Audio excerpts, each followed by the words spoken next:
நாளுக்கு நாள் குறைந்து கொண்டே வரும் தங்கத்தின் விலை 2 லட்சமாக உயர வாய்ப்புள்ளது என்று சொன்னால் நம்புவீர்களா? ஆம், அதற்கான சாத்தியம் உள்ளது என்று கூறப்படுகிறது. இந்த அளவுக்கான விலையேற்றம் எவ்வளவு காலங்களில் நடக்கும் என்பதையும், இந்த விலையேற்றத்திலிருந்து தப்பிக்க என்ன செய்யலாம் என்பதையும் இந்த தொகுப்பில் காணலாம். தங்கத்தின் விலை சமீப காலமாக சிறு சிறு ஏற்ற இறக்கங்களுடன் இருந்து வருகிறது. நேற்று முன்தினம் 1 கிராம் ஆபரண தங்கம் 13,300 ரூபாய்க்கும், 1 சவரன் 1,06,400 ரூபாய்க்கும் விற்பனை செய்யப்பட்டது. அதற்கு அடுத்த நாளே சவரனுக்கு 800 ரூபாய் குறைந்த தங்கம் விலை 1,05,600 ரூபாய்க்கும், 1 கிராம் 13,200க்கும் விற்பனை செய்யப்பட்டது. இன்று மீண்டும் கிராமுக்கு 50 ரூபாய் குறைந்துள்ள தங்கம் விலை 13,150 ரூபாய்க்கும், 1 சவரன் 1,05,200க்கும் விற்பனையாகிறது. இவ்வாறு தங்கத்தின் விலை குறைந்து கொண்டே வருவதற்கு குறிப்பிட்ட சில காரணங்கள் உள்ளன. அமெரிக்காவின் மத்திய வங்கி பணவீக்கத்தை கட்டுப்படுத்த வட்டி விகிதங்களை உயர்த்தக்கூடும் என்ற எதிர்பார்ப்பால் டாலர் மதிப்பு வலுவடைந்துள்ளது.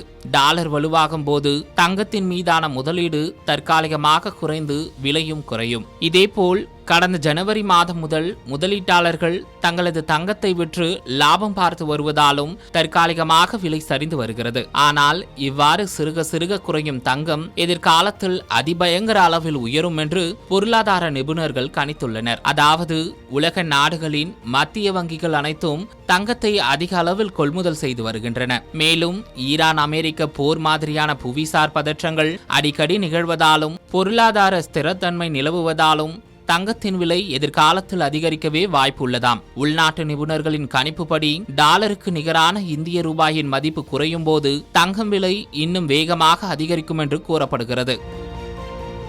இத்தகைய காரணங்களால் இந்த ஆண்டு இறுதிக்குள் 10 கிராம் தங்கத்தின் விலை 1.7 லட்சத்திலிருந்து 2 லட்சம் வரையில் உயரும் என்று எதிர்பார்க்கப்படுகிறது. இது சாத்தியமானால் தங்கம் வாங்க வேண்டும் என்ற நடுத்தர வர்க்கத்தினரின் ஆசை கனவாக மாற வாய்ப்புள்ளது.